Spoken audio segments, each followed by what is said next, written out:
Olá, pessoal, bom dia. Hoje nós vamos falar então sobre grandezas inversamente proporcionais, módulo 3, página 146 e página 147. Então, é continuação do assunto sobre grandezas proporcionais. Vamos lá.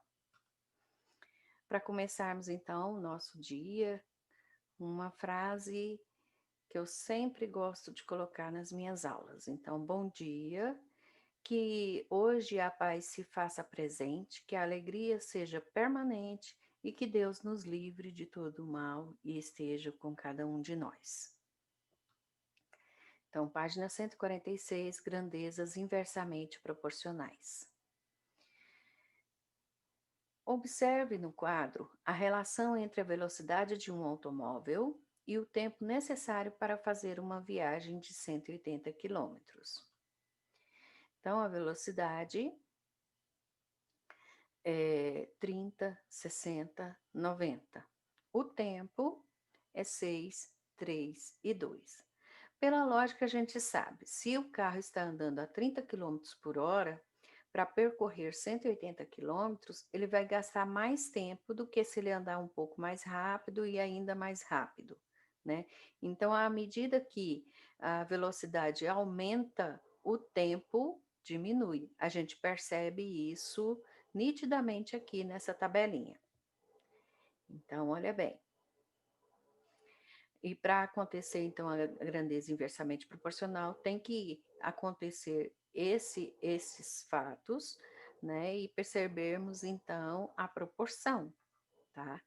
E a gente vai mostrar isso acontecendo, então, agora.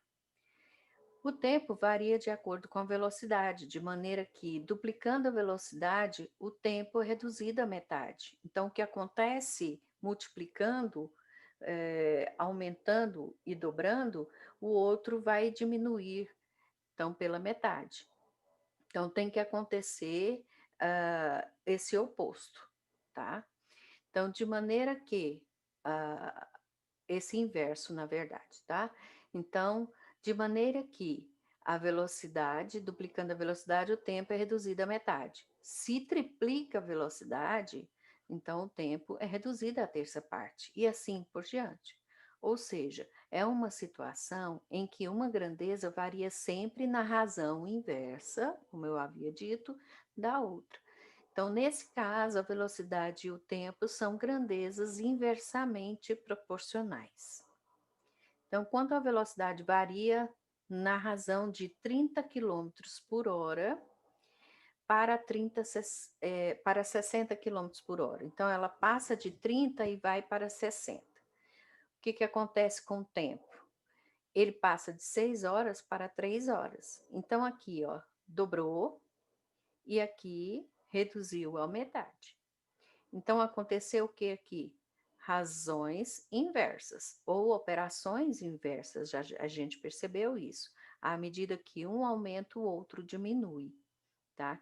Então, as grandezas inversamente proporcionais têm essa característica, tá bom? Então, 30 está para 60, quando eu simplifico essa razão, eu encontro 1 para 2. Essa razão aqui é da velocidade, tá? E aqui a razão do tempo. 6 está para 3, quando eu resolvo isso, eu encontro 2. E observando as duas razões, a gente observa bem que as razões são uma o inverso da outra, tá?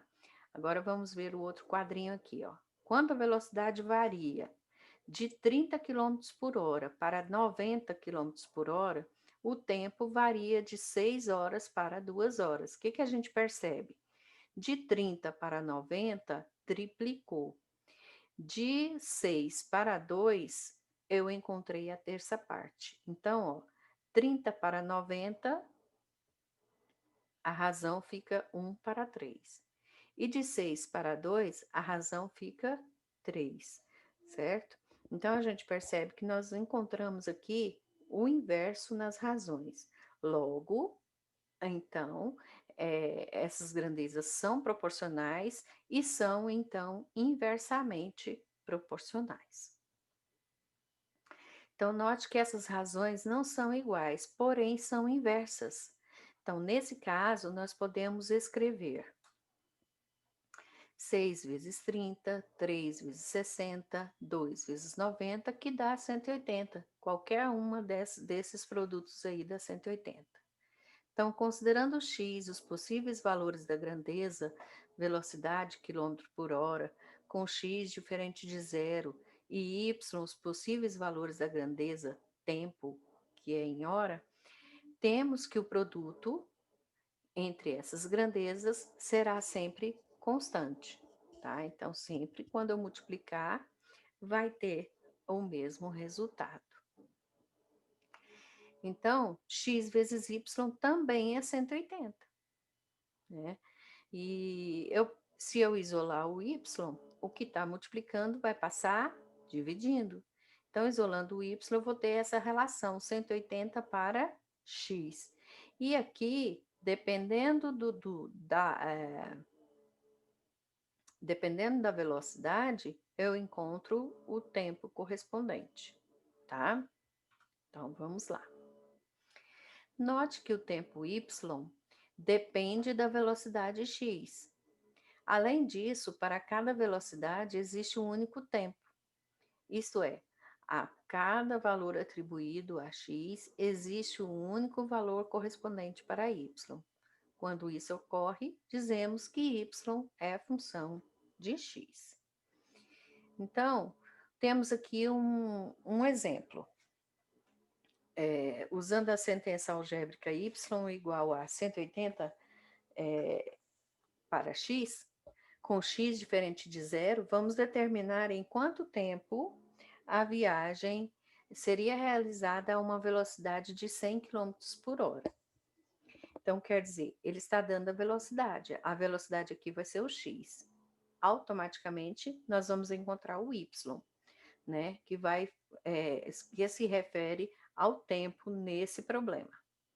Então, o y vai ser o tempo e o x vai ser a velocidade que ele deu, né, que é 100 km por hora.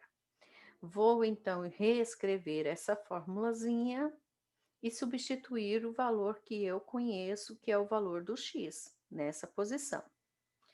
Então, o y vai ficar 180 dividido por x, e o x é 100. Então, quando dividimos qualquer número por 100, a gente pode deslocar a vírgula 2 casas para a esquerda, né? Então, a vírgula está aqui e oculta, né? Porque quando ela é a última coisa, ela não precisa aparecer. Então, ela está nessa posição, ela volta, então, 2 casas. Logo, o resultado é 1,8. E o zero não precisa aparecer aqui também, porque é após a vírgula. Após a vírgula e o último algarismo, certo? Se ele estivesse aqui entre a vírgula e o 8, o zero teria que aparecer, tá? Então, aqui, a gente encontrou o tempo como 1,8. Só que a gente não usa, né, essa forma de dar a resposta para um tempo. Então, a gente fala que aqui, então, vai ser 1 hora e 0,8 de hora. Esse 0,8 de hora nós vamos transformar em minutos, porque a gente responde, são tantas horas e tantos minutos, né? Ou gastam tantas horas e tantos minutos, né? Então, a gente vai fazer esse processo agora. Vamos lá. 1,8 é igual a 1 hora, que é esse número aqui antes da vírgula, é a parte inteira, tá? Então, 1 hora, e mais 0,8 da hora. Esse 0,8 para transformar em minuto, a gente tem que lembrar que cada hora corresponde a 60 minutos. Então, eu tenho que multiplicar isso por 60. Então, multiplicando por 60, eu tenho 48. 48 significa, então, ser os minutos. Logo, 1,8 de hora é igual a 1 hora e 48 minutos.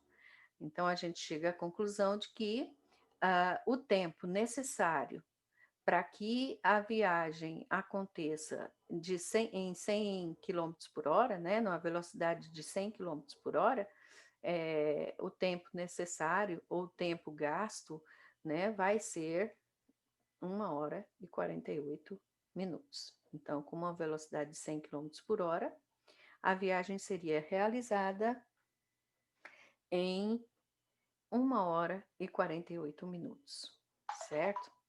Então, aqui a gente finaliza e aguardo vocês para a próxima aula, tá? Um abraço, fiquem com Deus, tá bom? E até mais.